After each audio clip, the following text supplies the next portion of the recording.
Now, Anmol Network is the first multi-chain NFT toolkit that allows you to craft your own unique digital assets, tradable across a wide range of blockchains, all without knowing a single line of code. Our next speaker's energy is infectious, knowledge is vast, and experiences are a must here. So give it up for our next guest tonight, guys. It's Phaedra, CMO of Anmol Network. Phaedra, it's an absolute pleasure to have you with us and can't wait to hear all you have to share with our community. Hi, thank you so much. I'm happy to be here and happy to meet the community. Like you said, I'm the CMO of Anmol Network. I do have a pretty multifaceted background through the entertainment industry, holding corporate executive roles, coordinating government campaigns. I produced TEDx events, and I was an organizer of the COVID-19 Global Hackathon. And Anmol is the second blockchain project that I've been involved with. The first was DLN, it's a decentralized lending network. And I'm really grateful to have come on board here because there's such a great opportunity to be part of a very meaningful contribution to blockchain. And like you had said, Anmol is the first NFT toolkit, but it's actually a little bit more expansive. It's really like the first Web3 toolkit. And we are our own blockchain as well, but we are built it on Substrate. So we're the reasoning kind of behind that and the importance behind that is we want to be able to seamlessly integrate with Polkadot. As we know, it is viewed as the most sought after means of bridging between the different blockchains. And if we want the new wave of the web to be a place where people, assets, and data can be transferred in a digitally borderless way, then we need a way for all the blockchains to communicate with each other. And so we know that this is what it bridges blockchains and makes it easy for blockchains to merge to form a more connected space. So being built on that same. So as I mentioned, we are the first multi-chain Web3 toolkit. And the purpose of this is to have a medium to convert existing technologies, existing internet technologies, existing Web2 technologies, almost like an adapter onto the Web3 platforms. Because we're not essentially going to be as successful in Web3 unless the existing operational processes, business operational processes, and web utilities that we have are able to be successfully migrated. We won't be successful if we have Web 2 and Web 3 existing separately from each other, and Web 3 won't be able to fully be adopted. So we have partnered with Darwinian Network to utilize their bridges to share their bridges for bridging assets. We are partnered with Polygon Network as they will, for their scalability on the EVM side, they will be the first EVM chain that we will be connecting to, and Crest Network is currently allowing us to utilize their NFT storage. And as I mentioned, Anmol is a new blockchain. It's also built on Substrate with the intention to seamlessly connect to Polkadot, as that is viewed as really the greatest opportunity to bridge the different blockchains together. When we think about internet technology, it would have been completely useless for the internet to only exist within individual countries, and you can only communicate with people in your own country. So with blockchain, we're kind of in that situation right now where we have these various blockchains and they have all this great communication and connectivity within themselves and all these really amazing features, but Web3 as itself is very disconnected from each other. And so Polkadot is really a gateway to bring us onto that horizon, that next forefront, so we can truly migrate that. And with us building our own blockchain, it allows us just a greater freedom with all of the tools and resources and the decentralized applications that we are building, so that to really streamline the process of onboarding new users. And the purpose of this and why this is so important is because it's about lowering the technical barrier to entry. With any type of decentralized project, you have to go through this entire process of creating your project, investing all your time and effort and energy into it to actually develop the project. Even if you have unlimited financial resources and time to create your project, development resources are scarcity. So when it comes to just any user into trying to totally adopt or migrate their business services, or even if they're just a small business owner selling things on e-commerce and they want to migrate over to a blockchain platform, it's a very difficult process. Even if it's just a user trying to create their NFTs, it's something that is very confusing. You have a disproportionate amount of users that are viewing videos on how to create NFTs or viewing videos about NFTs than you have users actually creating NFTs. So there's an interest, but it's still that learning curve, and that barrier is proving to be difficult for people to adopt. And Anmol was started in April of this year, so it hasn't even been a year with the product. And we are in a fairly advanced stage of development in that we're about to launch a testnet with some of our core features. So we'll actually be able to begin onboarding users to interact with our blockchain and the first centralized applications that we will offer. Our founder is very experienced in the blockchain space. He's worked on a lot of projects, including Darwinia, Plasm, and Edgeware, and he's very familiar with the various technologies that are associated in the blockchain space. And it really puts us at an advantage whereas we are performing solo chain integrations and bridging between the different platforms to just have that multilingual capacity in the blockchain programming languages as our leadership.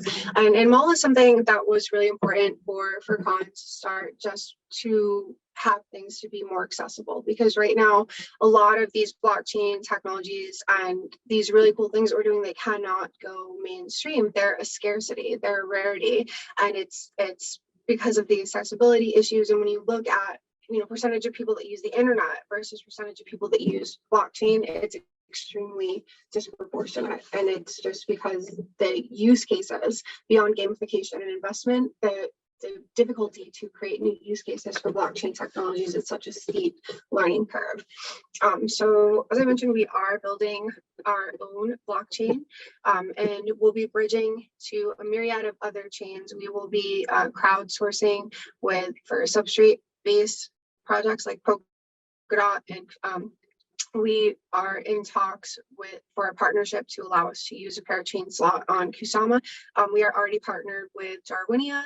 We will be performing a solo integration to Polygon, and then additional solo integrations to even niche chains like Flow, Tezos, ThetaWax, and many more. We're also going to be interacting and incorporating the various different wallets that people can utilize, as well as integrating a cloud wallet to our platform. Users will be able to, we'll have KYC integrated as well, so users will be able to acquire tokens, figure out what kind of wallet that they would like to use to utilize our dApps, all from the same organized UI UX, which is a little bit more streamlined than the process now, which is traditionally going on YouTube, figuring out what you want to do, and going through multiple different applications to utilize a product or service. Various things that we'll offer on our platform as far as the decentralized applications or utilities that we're providing to other users. So we'll be providing bridges, and not just for our project, but for other projects as well. So what's important about that is if there are smaller projects that don't really have the overhead or the community to try to secure a slot on Polkadot, they'll be able to utilize Anmol's bridges to have that interoperability. Anmol will allow users within a jurisdiction where regulations allow. Users can mint their own token. They can create communities. With governance capabilities, we have an NFT toolkit, which is mainly our core feature, and it really brings a lot of benefit, not just creating NFTs from a creator perspective, but allowing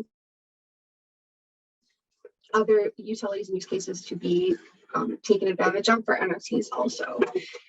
We'll have DAO-based communities, so this allows users to, from any community, whether it's on Reddit or Instagram or in the real world, to deploy an instance of a DAO and have that decentralized governance and financial infrastructure.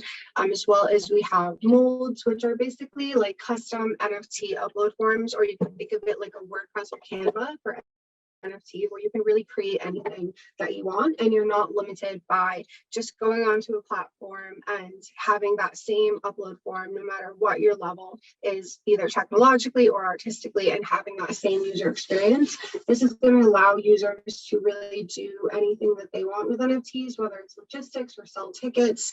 They can create these templates with complex functionalities or advanced gamification and utilize that. If they have an idea, they're able to come on our platform and bring their idea to life without mass development overhead cost or going through the entire process of creating a project.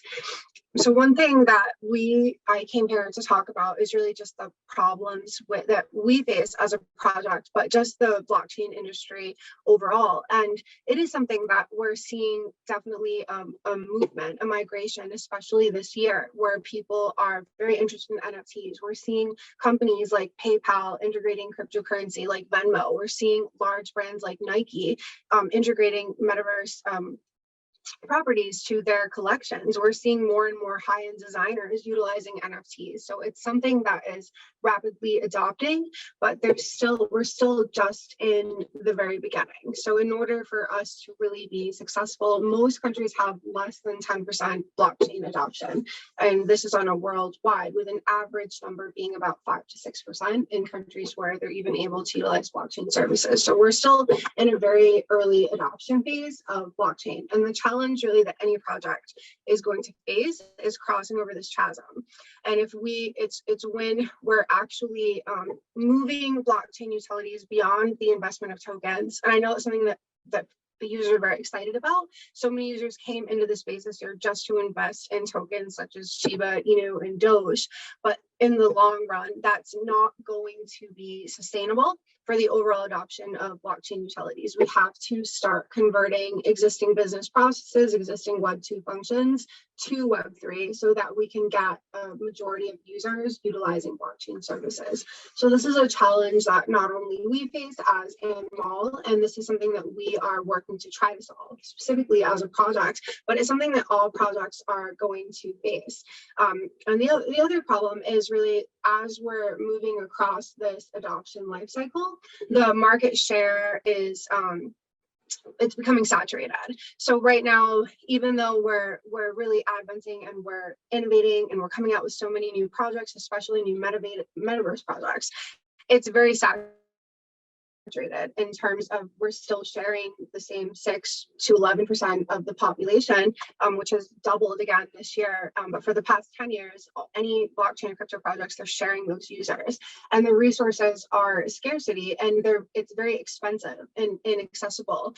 In the metaverse, if you try to go into Decentraland and you want to interact with it and engage with it, and most people, an average user, is not going to be able to build in the metaverse. They're not going to be able to acquire property and build.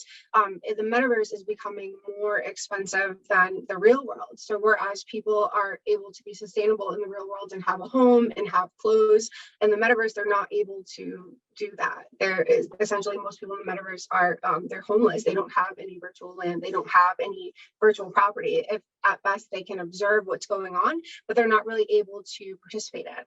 And it's because there's not, it's such a scarcity right now, where the projects, the development resources, the ability to really convert existing Web 2 technologies that people are using, like Candy Crush, like interaction on Facebook or other social media platforms, they're not fully integrated into the metaverse. Once things become free and accessible, then the metaverse will really become a reality. But right now, it's kind of like a concept in preview mode, and only certain individuals are able to really access that, because it's still, where the market share and just the amount of money that it costs to truly participate at this stage is it's a little bit uneven in comparison to, I mean, if we had to pay thousands of dollars to utilize Facebook or Instagram, we wouldn't be doing that. So with the metaverse, it's just something that's a little bit off-centered. So I'm really excited to talk about us a little bit more as a project and things that we're doing to really make blockchain utilities accessible. And so the first kind of dApp that we are using to onboard users into the space is working into the NFT realm, into the NFT space, and as part of our NFT toolkit. So our two core features that we're going to be launching iteratively are two first dApps, essentially, our molds and our DAO-based communities. And molds are NFT templates. So molds are going to allow users to create these really amazing generative art collections. Everybody sees them, but it's something that is too complex for most users. And you can tell because you watch tutorial videos on how to do this on YouTube, or you see those videos, or you see a post about Bored Ape that has gotten millions of shares, or these NFTs are selling for millions of dollars, but you don't see just any average user that knows how to use Adobe Illustrator or CorelDRAW or Procreate going out and making these generative art collections. It's not something that's accessible to them, and it's not really necessarily a steep learning curve, but just the inaccessibility of a simple UI UX process that's going to walk them through that is something beyond what they have access to. So this is the beginning of our core feature, molds. In this iteration, we're going to be using molds to create generative NFT art. Again, this can be used for anything. We can create tickets and allocate royalty percentages to every member of the band, that and as the ticket is sold, the royalty percentages follow. With an increase in value, those artists are going to be receiving their royalties. But in this is just an example of kind of what you would do to create a generative NFT art project on Anmol. So it's pretty simple, but you can be as complex as you want and make something as complex as a Bored Ape, but the process is really a lot simpler than people are making it out to be, given that the users that are actually doing it and they're seeing such great success, and the people that are capable of doing it. So we're here to remove that barrier. So in this example, the user is just going to pick out two backgrounds. They're pretty simple. They're going to pick out some suits for their profile picture collection. We just have two here. The amount of kind of additional layers that you would have for these NFTs would account for how many different variations of the NFT that you would have. These have a clear background, so the background on these is the same exact size as those squares on the previous slide. We would have this shoulder section. Again, this is on a clear background. These are layers that would be uploaded into our interface, which I'll show you at the end of it. We have a pen, and we have a skin. We just have one version, right? So all these NFTs are going to have the same head for this example, just to keep it simple. We gave them a mask, and we also have a transparent layer which produces a no mask. So these are different attributes that our NFT will have. And again, this is very simple. It can be very complex. You can upload as many different variations as you want. They're all in the same clear layer in the background. We have two options of hair for our NFT profile picture collection. We're not going to give them any accessories, so we have a transparent layer, but this is going to enable us to add those accessories later and give more variations. Now, this is where we're actually going to get the variations of our NFT. Up until now, we've seen that we only have a couple of options that are going to be produced because we only had a couple of backgrounds. We only had one face type. So these helmets are going to give us multiple variations of what kind of helmets that our character can wear. And so with this, we'll now have all the possible combinations of all of these layers that we've just uploaded into our platform. And in the end, you'll get an NFT. It's a profile picture NFT. Again, this is very simple. It's not really as complex as what you're seeing with Bored Ape, but the purpose is that all these layers that we just saw in the interface, they would be over here. So you'd go ahead and add these in here on the left, and you can have as many different suits as you want here, as many different shoulders, which is like the patch, as you want here. Any type of facial hair, a mask, accessories, regular hair, headwear, and you name each layer, and you can allocate actually which rarity percentage that it is. It will tell you really how many NFTs that you're creating so far, given the layers that you've uploaded and the rarity percentage that you've specified.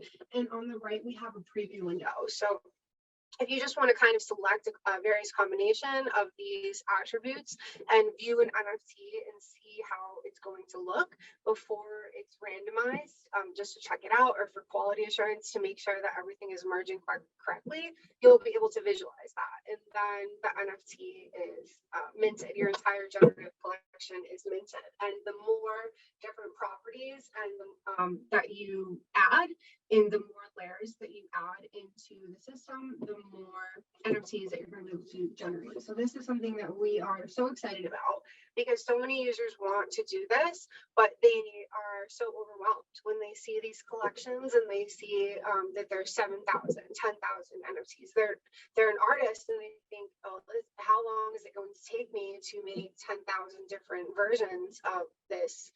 They don't understand that it's something that it's a generative art render.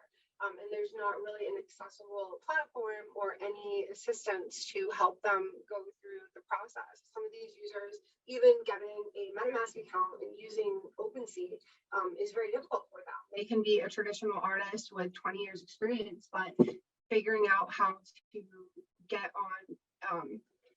get their account registered with Coinbase, get some Ethereum, send it over to their MetaMask, initialize that over to OpenSea, and upload their NFT it's an overwhelming process for them. And we can tell just given by how many users are using platforms like Instagram, how many users are using platforms like Canva, how many users we have using Adobe Creative Suites versus how many creators are actually creating NFTs. It's so disproportionate.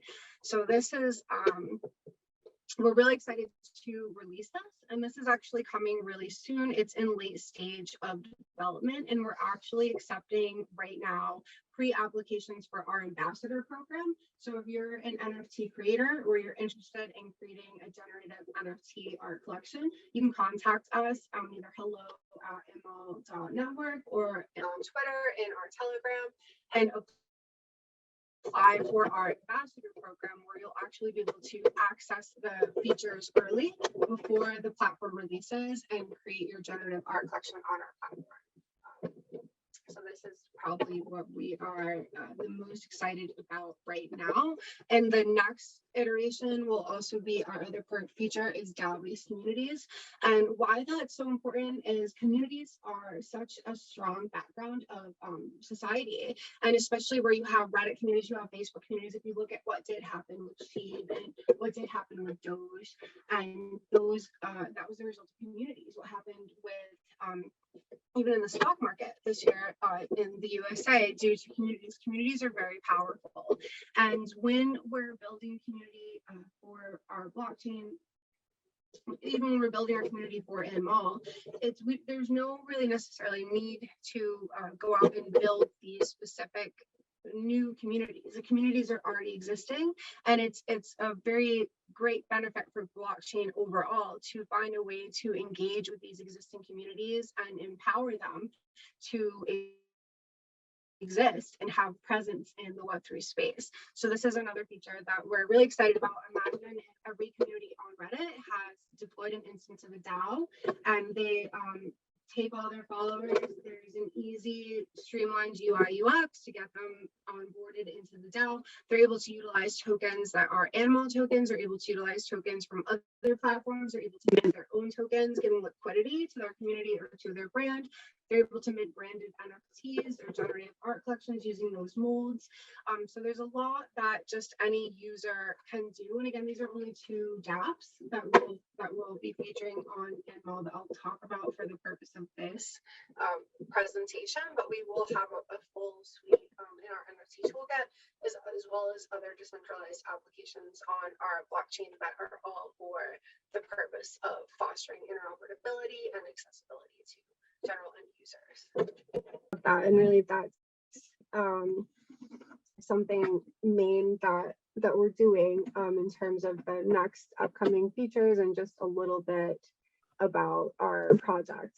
In terms of, again, I guess building communities, and blockchain is something that's going to be very important for onboarding new users. And even just with our projects, and things that have really helped us is just interacting and helping your users, whether it is a friend or a family member, somebody that's interested in your project, just taking that extra step to help them with blockchain literacy is something that's going to greatly be beneficial for blockchain overall. And it's going to grow the blockchain community overall so that we can cross that chasm and get on to a majority adoption of blockchain technologies. Because what will happen is if we keep getting so many really great projects, but we don't increase our overall user base and we just all compete over the same less than 10% of the population that's utilizing blockchain services. We're eventually going to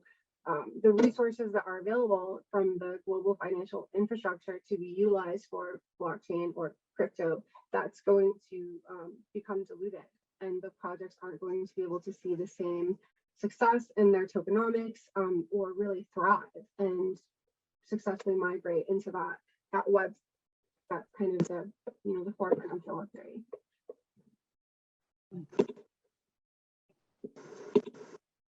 Yeah, great. Thank you so much, Phaedra. I think we have a couple of questions for you about how you've been doing at Anmol Network, right? So probably if you can throw some light on what is the strategy Anmol Network uses to attract new users and investors. Like you said, that's a tough one. So what's the strategy you go for? A main component of our marketing strategy is blockchain literacy. And the reason for that is that when it's something that can be collaborative with other projects in the space so easily. When I mentioned some of our previous partnerships where we're utilizing Crest Network for our NFT storage, or whether we're partnering with Darwinia, their community will have access to all of our features in our toolkit, and we'll be able to utilize their bridges. So with those partnerships, there is a logic and a reason behind of it, where with every project, it may not be compatible to partner with each other, but with blockchain literacy, if all the projects in the space, in the Polkadot space, or in blockchain in total, started campaigning more for blockchain literacy and started to encourage more traditional educational mediums, traditional colleges to start offering classes on blockchain or cryptocurrency, that's going to make that industry stronger overall. That's going to onboard more users onto blockchain overall. So that's a really big thing for us.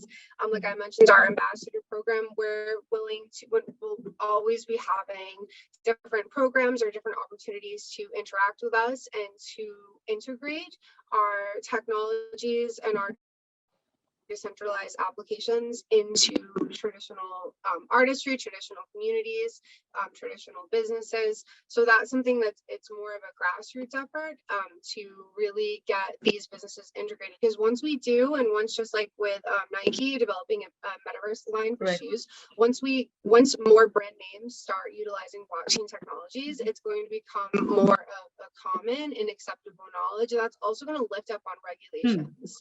When more bigger brands and more utilities come into blockchain services and NFTs beyond just investing, that's going to ease up on the regulations, and it's going to be seen as more of a traditional business model, which is something that we need to reduce the volatility of the market overall. Okay, yeah, that makes sense. Okay, great. Moving on to the next one, Phaedra. So being on the marketing side of things, what are the challenges you have faced while building a community or reaching out to people? So what's your take on that? I think in some cases, a challenge that we face is a challenge that a lot of projects are going to face also, and it's the authenticity of a lot of users in the space. A lot of users are not genuinely invested in the technology or learning more about the technology or engaging with the project or creating something on the project as much as a lot of blockchain users just want to invest in a token.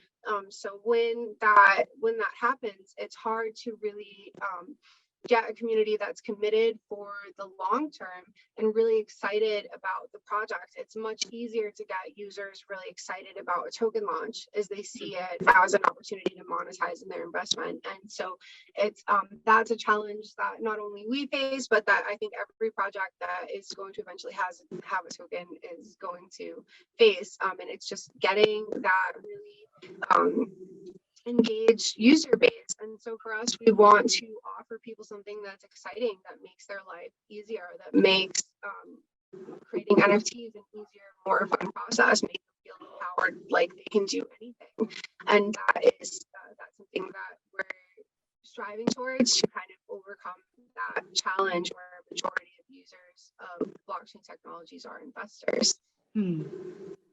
Yeah, great. Makes sense, Phaedra. Thanks for that.